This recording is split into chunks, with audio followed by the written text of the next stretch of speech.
તારા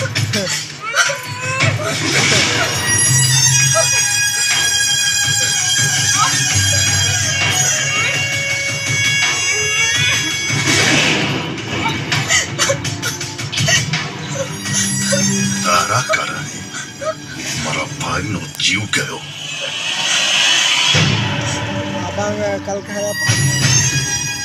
અને તું વિક્રમના વિચારોમાં ખોવાઈ રહી. હજી મારા ભાઈની ચિતાની આગ ઠંડી પર નહોતી પડી અને તે વિક્રમ સાથે પ્રેમ લીલા પણ ચાલુ કરી દીધી. પરાગ, છોડી દે એને, એનો કોઈ વાંક નથી. મારા ભાઈની ખુશી માટે મેં તારી સાથે લગ્ન કર્યા અને એ ભાઈનું મરવાનું કારણ આ પૂજા ને પેલો વિક્રમ છે.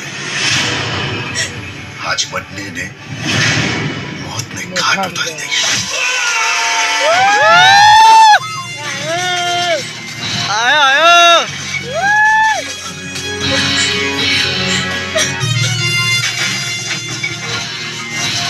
પ્રેમની બાબતમાં જે હોય ને,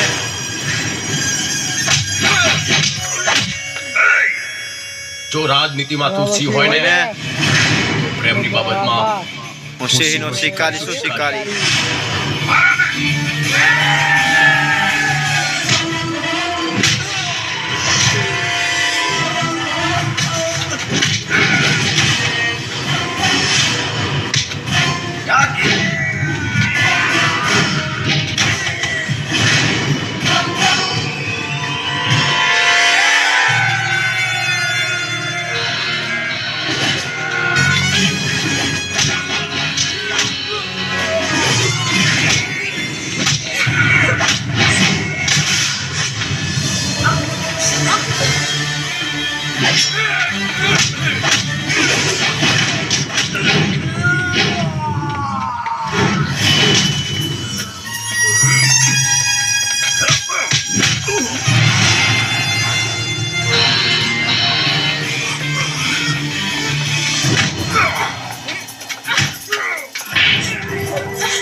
કઈ લંબી કોઈ ફાઈટ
બાળન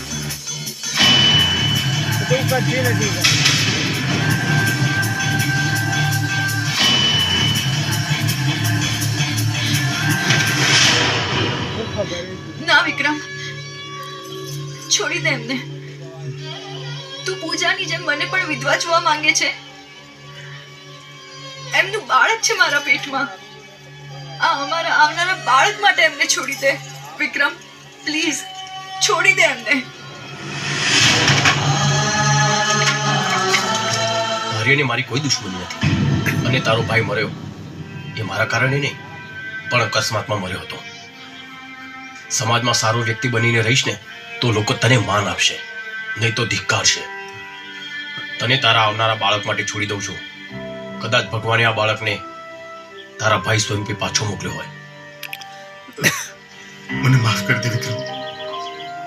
અચાનક મારા ભાઈના મોતથી હું ભાન ભૂલી બેઠો અને મને લાગ્યું કે મારા ભાઈના મોતનું કારણ તું ને પૂજા છે, એટલે મેં તને દુશ્મન માની લીધો.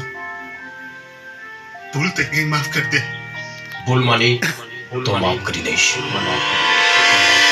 સામે સામે પડ્યા. તો સાફ કરી દે.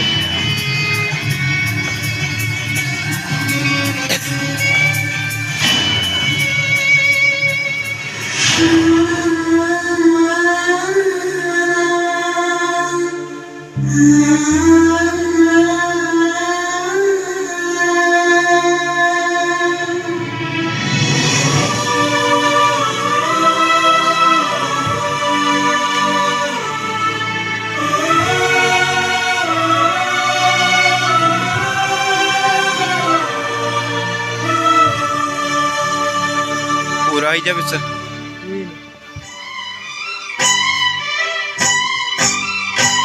તસવીર તારી દિલ મારા કે છે મેં